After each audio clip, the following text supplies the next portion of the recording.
मेरे जीवन में काम क्यों नहीं कर रहा है? सबके जीवन में काम हो रहा है, मेरे जीवन में क्यों काम नहीं हो रहा? प्रभु मेरी प्रार्थना का क्यों उत्तर नहीं दे रहा है? मैं मांग रहा हूं लेकिन प्रभु नहीं दे रहा है, आखिर इसका क्या कारण? यदि आपने इस बात को अपने जीवन में फॉलो कर लिया तो निश्चय आपके जीवन में प्रभु काम करे, क्योंकि ऐसा हो ही नहीं सकता कि आप इस काम को करें और प्रभु आपके जीवन में काम न करें।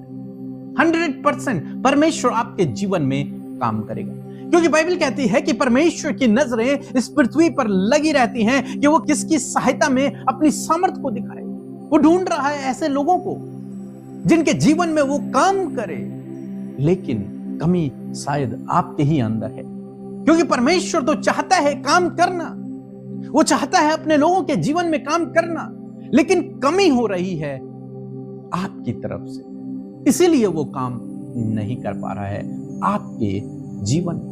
हम लोग यूहन्ना रचित सुसमाचार उसके 11 अध्याय में देखते हैं, जब लाजर की मृत्यु हो गई और प्रभु यीशु मसीह लाजर की कब्र के पास जा रहे होते हैं। जब मार्था को इस बात का पता चलता है कि प्रभु यीशु मसीह इस नगर में पहुंच चुके हैं, तो मार्था यीशु मसीह के पास जाती है और यीशु से कहती है कि हे प्रभु, यदि तू यहां होता तो मेरा भाई लाजर न मरता। तब प्रभु यीशु मसीह मार्था से 23 पद में कुछ इस प्रकार से कहते हैं कि तेरा भाई जी उठेगा, तेरा भाई जी उठेगा।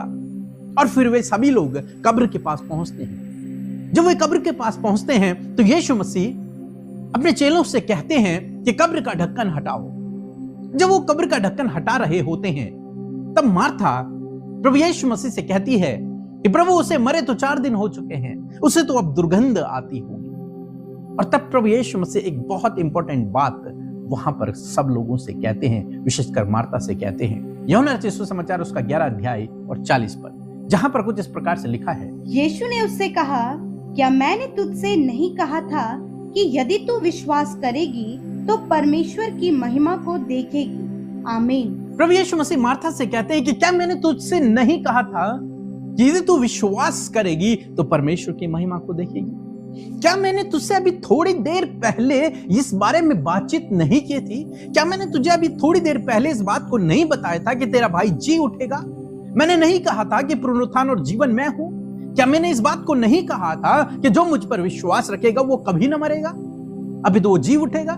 प्रभु यीशु मसीह उसे याद दिला रहे हैं, क्या मैंने तुझसे अभी थोड़ी देर पहले कुछ बातें नहीं कही थी? क्या मैंने तुझसे नहीं कहा था कि तेरा भाई जी उठेगा? प्रभु यीशु मसीह उससे कह रहे हैं कि तुझे मेरे वचन पर भरोसा रखना है। हालांकि यहां पर परिस्थितियां बिल्कुल विपरीत हैं। आशा उम्मीद की कोई किरण नजर नहीं आ रही, लाजर के अब जिंदा होने के कोई आसार नजर नहीं आ रहे, सब कुछ विपरीत है।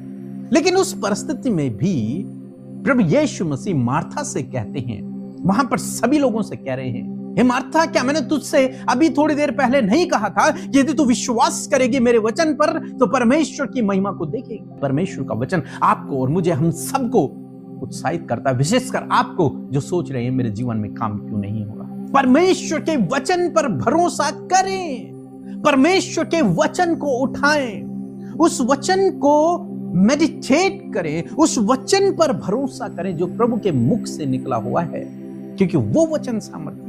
यहां पर प्रभु यीशु मसीह उसे क्या कह रहे? उसे ये नहीं कह रहे तेरा विश्वास कमजोर है, उसे ये नहीं कह रहे तू प्रार्थना कर, उसे ये नहीं कह रहे कि तू उपवास नहीं करती, उसे ये नहीं कह रहे कि तूने अपने पापों की क्षमा नहीं मांगी, उसे कोई लेक्चर नहीं दे रहे हैं प्रभु यीशु मसीह। उससे कह रहे हैं कि मेरी बात पर विश्वास कर, मेरे वचन पर विश्वास कर। क्या मैंने अभी तुझे थोड़ी देर पहले नहीं बताया था कि मेरे वचन पर विश्वास कर? मैंने कहा है तेरा भाई जी उठेगा, तो वो निश्चय जी उठेगा। तुझे इस बात पर भरोसा करना है। आज आप किस परिस्थिति में हैं, क्या समस्या आपके जीवन में है, उसके अनुसार बाइबल से एक वचन को उठाएं। प्रभु तेरा वचन ये कहता है, मेरे जीवन में इस वचन के अनुसार काम करें। और मैं मान ही नहीं सकता यदि आप परमेश्वर के वचन पर मनन करेंगे, उसको याद करेंगे, उसको स्मरण करेंगे, उस पर भरोसा करेंगे और प्रभु आपके जीवन में काम न करे, हो ही नहीं सकता। यदि आपने परमेश्वर के वचन पर भरोसा कर लिया तो निश्चय वचन आपके जीवन में पूरा होगा। इससे पहले प्रभु यीशु मसीह ने अपने चेलों से एक बात को कहा था, ये जो बीमारी लाजर को लग गई है ये मृत्यु की नहीं है। लेकिन अभी हम देख रहे हैं लाजर की तो मृत्यु हो गई। अब प्रभु के मुख से जो वचन निकला है वो वचन तो टल नहीं सकता, वो वचन बिना काम किए वापस नहीं आ सकता, वो वचन रुक नहीं सकता, वो वचन 101% पूरा होगा। इसलिए प्रभु यीशु मसीह ने लाजर को मुर्दों में से जी उठा दिया, क्योंकि प्रभु के मुख से निकला हुआ वचन निश्चय पूरा होता है। इसलिए प्रभु यीशु मसीह ने उसे जिंदा कर दिया, क्योंकि परमेश्वर का वचन सामर्थी है, वो टल नहीं सकता। वो जो बोल देता है वो होता ही होता है, चाहे उस वचन को पूरा करने के लिए उसे कुछ भी क्यों न करना पड़े, लेकिन वो वचन 100% पूरा करेगा। इसी प्रकार से मैं आपको उत्साहित कर रहा हूं, यदि आपने बाइबल के किसी भी वचन पर यदि आपने भरोसा कर लिया कि ये वचन मेरे जीवन में पूरा होगा, तो ऐसा हो नहीं सकता कि परमेश्वर के मुख से निकला हुआ वचन पूरा ना हो, वो होगा ही होगा। जरूरत है आपके उस वचन पर भरोसा करने की। यदि आपने उस वचन को पकड़ लिया, उस पर विश्वास कर लिया, उसे अपने हृदय में बिठा लिया, उस पर मनन करने लगे, तो कुछ ही समय बाद वो वचन आपके जीवन में पूरा होगा। फिर आप नहीं कहेंगे कि प्रभु मेरे जीवन में काम नहीं कर रहा। वो तो करना चाहता है, लेकिन आपके अंदर कमी है, आप उसके वचन को रिसीव नहीं कर पा रहे। जब आप उसके वचन को पकड़ लेंगे तब आपके जीवन में काम होगा, अन्यथा बहुत मुश्किल है। बिना वचन के काम होना बहुत मुश्किल है। तो आज प्रभु यीशु मसीह मार्था से कहते हैं, मेरे वचन पर भरोसा कर। आज प्रभु यीशु मसीह आपसे कहते हैं, मेरे वचन पर भरोसा कर। अद्भुत आश्चर्य कर्म होगा, असंभव बातें संभव होंगी, आपके जीवन में कार्य होगा। सो प्रभु आपको इस वचन के द्वारा बहुतायत से आशीष दे।